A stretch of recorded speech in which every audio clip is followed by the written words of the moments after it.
sports nutrition and lots of things you can be talking about with your parents and your athletes as well.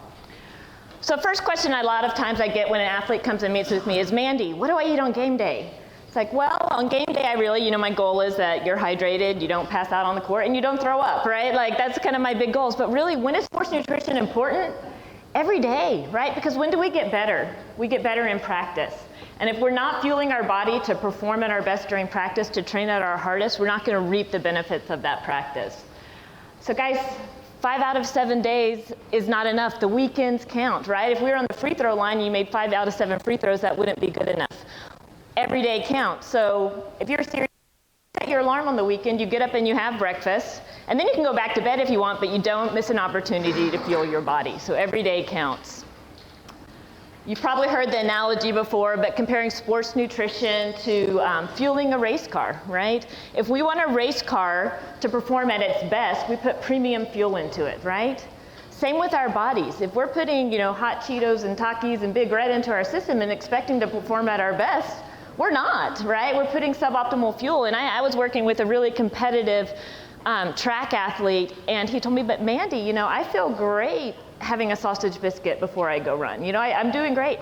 It's like, yeah, but you don't know how good you could be, right? Like, if you were really putting the right fuel into your body, what are you sacrificing by eating this way? So sports nutrition, some kind of key factors I really like to talk about with athletes. First is variety. I used to say eat the rainbow, but then the reference to Skittles and that fell out. So variety, there's no one superfood, right? I think we can all benefit from improving variety in our diet. Timing. There's a lot of research right now with timing of nutrients, eating the right food at the right time to get the best benefits possible. A lot of research with protein. We know it's not just how much protein you eat during the day, it's how you space that throughout the day. So a lot of focus on timing. And then also wholesomeness. We want our athletes eating the most natural form of the food possible.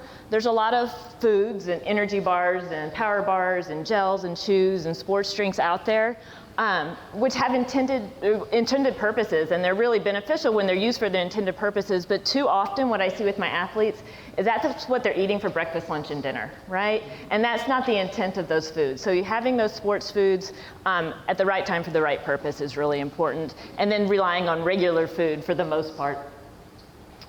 So some of my key essentials for success that I share with athletes. First and foremost is that we need to eat frequently throughout the day, right? They need to be eating machines, fueling not only their growth, but also their competition. So one of my big rules for them is to try to eat every 3 to 4 hours throughout the day. And then establish an eating routine for every day of the week, especially once they're getting up into the college level. Monday, Wednesday, Friday looks completely different from Tuesday, Thursday. They need to be thinking ahead. How can I be planning my meals? What do I need to be packing to take with me so that I can be eating frequently throughout the day? And a good way to refer to this is my rule of threes. I want them eating 3 meals, 3 snacks every single day, right? So does that mean on the weekend you need to make 15 sandwiches so you can pack 3 sandwiches to take with you every single day? What do you need to be thinking ahead to be prepared so that you can be doing your rule of threes, eating 3 meals, 3 snacks every day? So my first rule number 1 that I share with athletes, and I'm sure some of the Trinity athletic trainers could tell you these rules because they've heard them so many times, I've repeated them. But my first rule is that we do not work out on empty, and that this includes morning workouts. If we want to train at our best, perform at our best, we've got to put fuel into our body. And I have heard time and time again, but Mandy, I'll throw up. I can't do it. It makes me sick to my stomach. I'll feel queasy. Well, let me tell you, you're out there training your muscles, you're training your lungs, you can train your stomach. Train your stomach to handle food. Start with 1 saltine cracker or a bite of a banana and work up to the whole banana. Figure out what foods and drinks work for you, but train your stomach to tolerate food, because we don't want to go out running on a half tank. We want to run on a full tank, right? And so putting food into our body is really important. So when we're doing planning for meals, pre-event nutrition, kind of the gold standard, is that our pre-event meal would be 3 to 4 hours before the event. Obviously, the closer you get to the event, the less heavy a meal you're gonna want to be having. Really what we're looking at in that pre-event meal, it's something that's high in carbohydrates, right? With a small amount of protein. We're gone from the day of the big steak meal right before you go out and play a football game, right? So we're really focusing on a high carbohydrate meals with lean protein. Spaghetti with lean meat sauce. Breakfast, French toast is a great pre-game breakfast on a match day because it's bread dipped in eggs and milk, right? So that's protein and carbohydrates combined. You can never go wrong with peanut butter and jelly, right? You can make a fruit smoothie if they don't want to be eating something, but really high carbohydrates, lean protein. Then as we get closer to the event, we want to be topping our tank. So 2 hours or less, this is when we're really going to be looking at some type of simple carbohydrate we can put into our body. A granola bar, banana, fruit, sports drinks, once again at this time would be good. And then as we get really close, 30 to 60 minutes, that's really when we're probably going to be relying more on our kind of our sports type foods, the gels, the chews, sports drinks, something to that effect. So what do we not want before we go out and compete? We don't want foods high in fat. I mean, Alfredo sauce is delicious. We all know that. It's not the ideal pre-event meal, right? We don't want fried foods or high fat foods, so it's probably not the time for a fast food meal either. We don't want foods high in fiber. Why? Fiber slows down digestion, right? We want quick energy, quick into our bloodstream. Also, we don't want them to have to go to the restroom, right? So we're going to avoid foods high in fiber. We don't want sugary beverages and juices, so this is the time to rely on a sports drink or water. We don't want carbonated beverages. We're not going to add air into our system, right? And we're not also, that's going to slow down the hydration process. And we don't want alcohol, which you think is common sense, but it's not, right? So those are all things we'll avoid pre-event. So number one, we don't work out on empty. Number two, we recover, okay? So we know we need to recover after a workout. Our ideal goal, begin refueling within 30 to 60 minutes after a workout. The longer you wait to put food into your body, the longer it takes to recover. We used to think it was a real tight window, like you have to get it in within that 30 to 60 minutes or you've sacrificed your recovery. We now know that that window extends much longer probably than 60 minutes. But here's my thing, we don't miss out on a chance to fuel them. When you have a captive audience, when you have those kids there with you, we want them to start recovery right away, because if they leave you and then they go home and they start homework, it could be 4 or 5 hours before they eat, right? So don't miss that chance to start putting fuel into their body. So really the goal is to fuel up while you cool down. So replace the fluid and fuel you used during that last exercise session. So what do we want when we work out? We deplete our carbohydrate stores, we tear down our muscles. So we want carbohydrates and protein during that recovery period. So examples, you could do an energy bar and a sports drink, especially if they're going straight to class or something. That would be an easy go-to. Chocolate milk, a lot of research on chocolate milk right now. Why? Because it's got a good source of protein. It's got the added sugar from the chocolate, so you're getting both right there. Maybe throw a granola bar with it. A lot of times I hear athletes say, I'm just not hungry. I'm so hot, I'm not hungry. Well, that's a good time for a fruit smoothie, right? So having a smoothie right after a workout could be an option. Bagel with peanut butter and jelly, you'll see I have that in there a lot because it's an easy recovery meal, travels well. And then what we want to do is we want to make sure that they realize, okay, you've done that snack 30 to 60 minutes afterwards. That's not the end of it. Within the next 2 hours, we want you eating your full recovery meal. So that's something that's, good source of carbohydrates, lean protein, once again. Chipotle or Freebirds, they do a great recovery meal, right? You can get lean proteins, high carbohydrates. Could be an easy recovery meal, especially if you're trying to plan a post-game meal for a team on a budget. That's a pretty good option. So we don't work out on empty, we recover. Sports nutrition key number 3 is we stay hydrated. We know that decreased performance can result from as little as 2 to 3% dehydration, reducing concentration, strength, power, and speed. What do you need on the court? Concentration, strength, power, and speed, right? So that can really impact our performance. And often 2 to 3% dehydration is before they're really even registering that they're thirsty, right? So we want to make sure that they're staying hydrated. We also know dehydration increases our risk of heat illness and heat cramps. So how do you know if you're hydrated? Color of your urine, right? That'll make all your high schoolers laugh. But it's true, right? Our urine should be very pale in color, crystal light, not orange juice colored, right? You can also talk about them about how frequently are you going to the bathroom throughout the day. We should be going every couple of hours. That's normal, right? If you can go all night and get up and go to practice and not have to go till after practice, that's not normal. But they may need to be told that, right? General rule of thumb that I tell athletes, drink water throughout the day. We don't need to be drinking sports drinks all day long. It's all got sugar and it's hard on your teeth. Drink sports drinks with activity. That's what it's intended for during sport. There's also, you can get them a color chart so they can compare the color of their urine to that. There's smartphone apps out there. Beware that the phone may drop in the toilet, so it might not be the best practice. But there's lots of options. Signs in their urinals. If your urine is this color, you're dehydrated. Here's your sign, right? This is not normal. So just making sure that they're educated. So how much should they be drinking, and what are some easy things you can be telling them? That 4-hour pre-event meal, maybe lunchtime for a high school athlete, we want them drinking 2 cups of water, right? So drink your water bottle. Make sure that you have at least your water bottle that event meal, the meal 4 hours before. When we're getting a little closer, 15 to 30 minutes, we want them drinking another half a cup to a cup of water. And then during the event, I'm going to tell you this, and then I'm going to tell you how you tell your athletes. We want them drinking 4 to 6 ounces every 15 to 20 minutes. And they're going to look at you and be like, yeah, what does that mean? Okay, so an ounce is about the equivalent of a big gulp. So what you're going to tell them is every 15 to 20 minutes, or every time you get a water break, you need at least 4 to 6 big gulps from your water bottle. That's doable. They can remember that. I need at least 4 gulps from my water bottle. And so then what we also know is that we want them rehydrating after workout. And you guys know as athletic trainers, that's why we weigh people in and out during our summer 2-a-days, right? Because we want to replace that water weight. What we need to educate them is that for every pound lost, they need to be drinking 2 to 3 cups of fluid to help regain that weight. So important reminders, gulps, not sips. Why? Because it's a quantity thing, right? If you ever run and you've had that sloshy stomach, right, where the water's sloshing in your stomach, that's miserable. More quantity in our stomach, the quicker it's going to leave our stomach and hydrate our body, right? So it's not going to be sitting in our stomach. As one of my sports dietitian colleagues, Leslie Bonsi, says, you have to drink the water, you can't just pour it on your head, right? Like, you have to actually put it into your system. You want it to be cool and not ice cold, right? Because they're going to be able to drink a more quantity of it if it's cool and not ice cold. And obviously we talked about avoiding those carbonated beverages already. So my 3 rules: we don't work out on empty, we recover after workout, and we stay hydrated. So what about supplements? Probably these questions come to you a lot, right, with your athletes if there's a question. Here's the thing, our focus should be food, right? Even with our professional athletes, our focus should be food. Limiting factor for most athletes is a bad diet, right? And you cannot out-supplement a bad diet. You just can't do it. Sports foods, like I already talked about, use those for intended purposes. So like your power bars and your energy drink, or your protein shakes or anything, those for intended purposes, not for meals. And this, just recognize that supplements, we know this, they're not well regulated. It's a $30+ billion industry, right? And they can contain banned substances. I've heard before that if a supplement works, most likely it contains something that's banned, right? So just being really cautious and making them aware that they are responsible for anything they put into their body, and that we can accomplish our nutrition goals through food.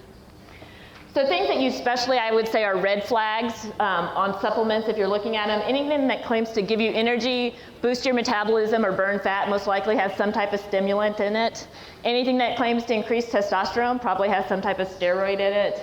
Anything that contains proprietary ingredients or blends, why would you take something when they won't even tell you what it is, right? Like, that's just not a good idea.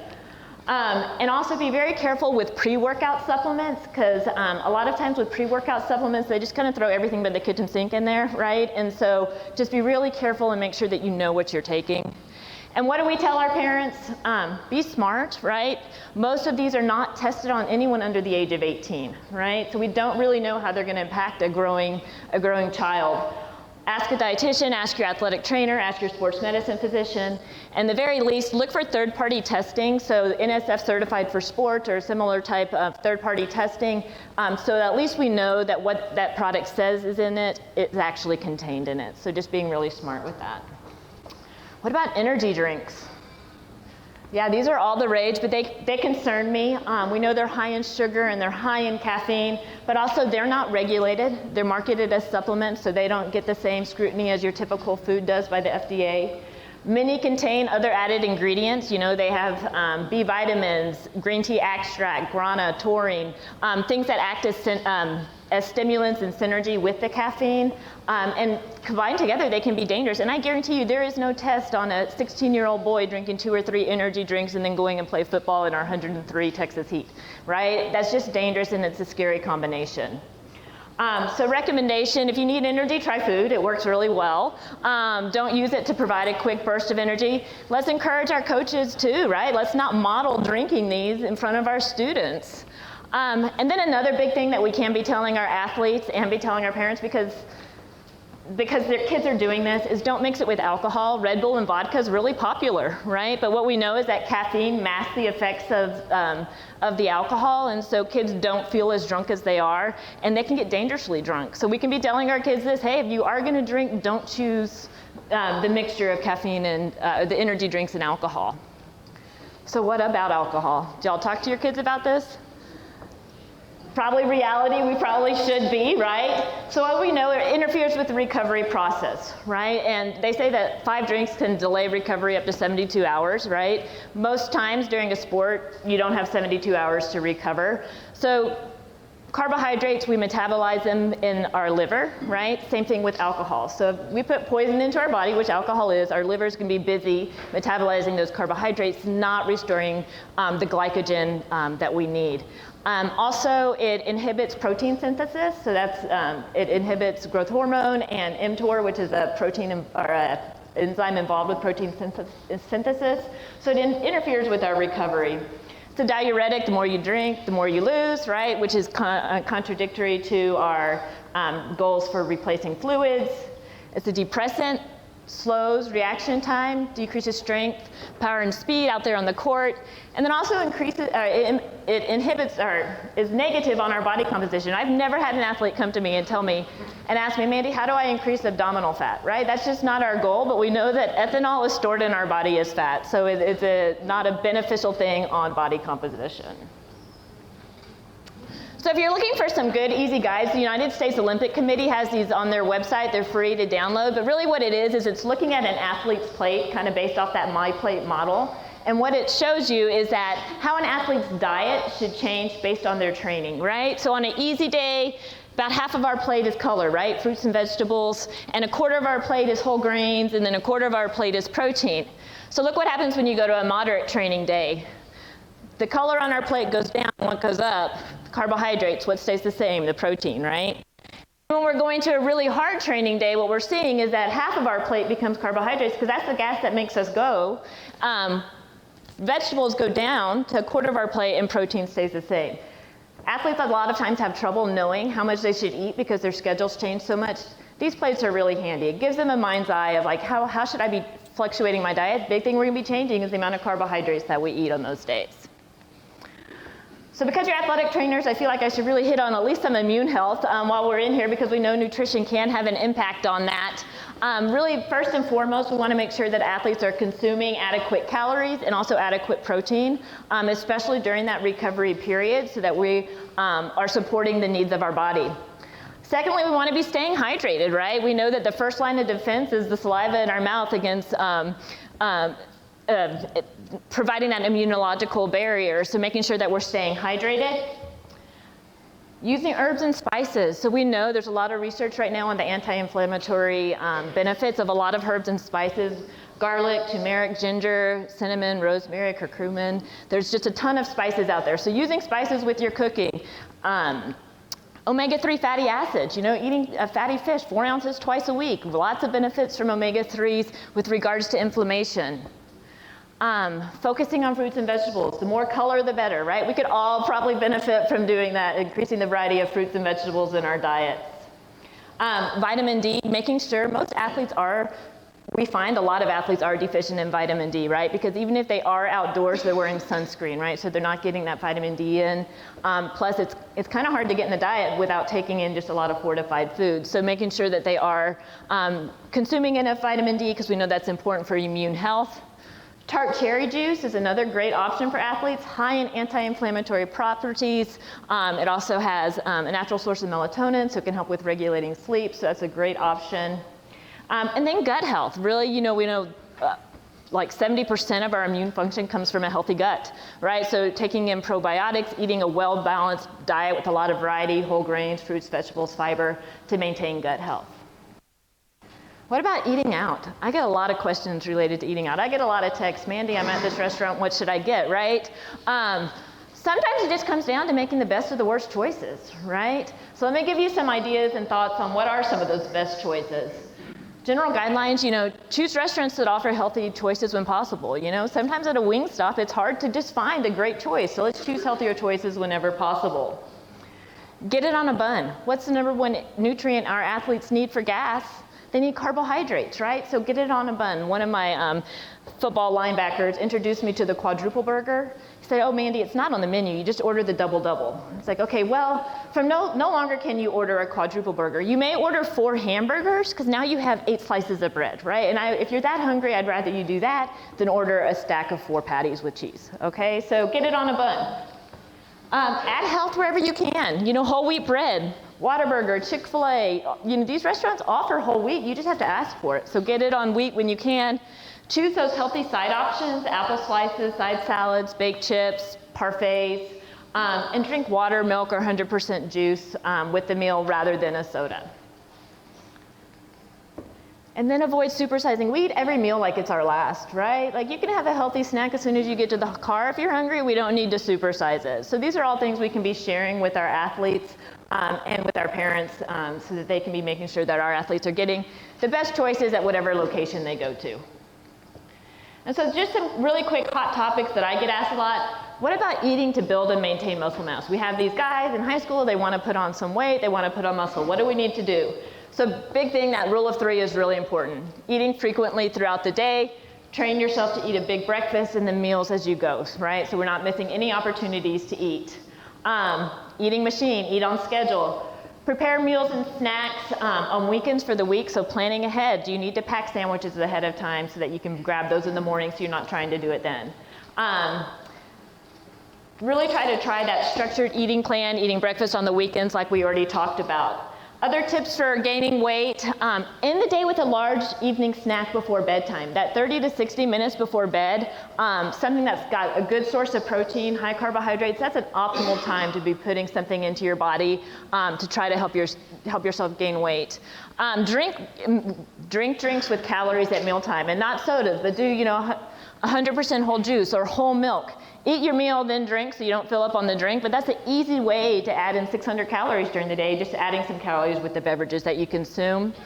Add energy-dense foods and healthy fats to your meal, so avocados and mayonnaise and dressings that can help easily add calories but don't necessarily fill you up. And then if we're looking at weight control, my big thing is with anyone trying to lose weight is that we do not sacrifice sports nutrition for weight loss. So we make sure that we're still doing do not work out on empty, we're still recovering after a workout, we lose weight outside of those strategies. Really avoiding fad diets, avoiding anything that cuts out major food groups. Looking to make sure we include lean protein at all our meals because we know we need protein throughout the day. And then focusing on nutritious snacks, so Greek yogurt or apple slices or tuna salad, something that is a good source of protein that can help us stay satisfied throughout the day. And then a lot of times I see a lot of my athletes drinking a lot of sugary drinks, soda, lemonade, energy drinks, frappuccinos. Those add a lot of empty calories to the day, and so just looking at that as an easy way to cut calories as well. But I think we need to really recognize too the concerns with disordered eating in sports and just recognizing that ideal body weight really has little relevance to competitive athletes. And so there's just an incorrect assumption that losing weight will result in improved performance, and that's just not how it works. And so we really want to be making sure we're focusing at all times on performance and not body weight. And if we need to adjust body composition to improve performance, that's the discussion. The discussion is performance and not weight. And then lastly, I just want to hit on the importance of sleep. If you could do anything to tell your athlete to improve their recovery plan, tell them to get 30 minutes extra sleep a night. Sleep is so important, especially our high school athletes. I just feel like so many of them are sleep deprived. But we know that sleep is when healing and recovery can occur. Muscle growth helps with weight control and metabolism, keeping all our hormones in sync.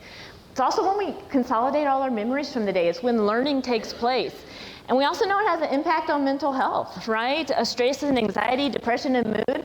Perhaps that moodiness of your high schoolers is not, right, just the normal high school moodiness. Maybe it's related to sleep as well. So really, I think we need to be encouraging our athletes to sleep. A lot of research is coming out on sleep and just how important that is for sports performance. And so just my key points for athletes. Eat breakfast, don't miss out on an opportunity. Think ahead, what are some of those grab-and-go breakfasts you can have in the car to take with you? Plan ahead, remember the rules of 3, eating frequently throughout the day. Focus on healthy carbohydrates whenever possible. Don't forget that recovery nutrition, eat within 60 minutes of an activity. and get enough sleep, which is so important.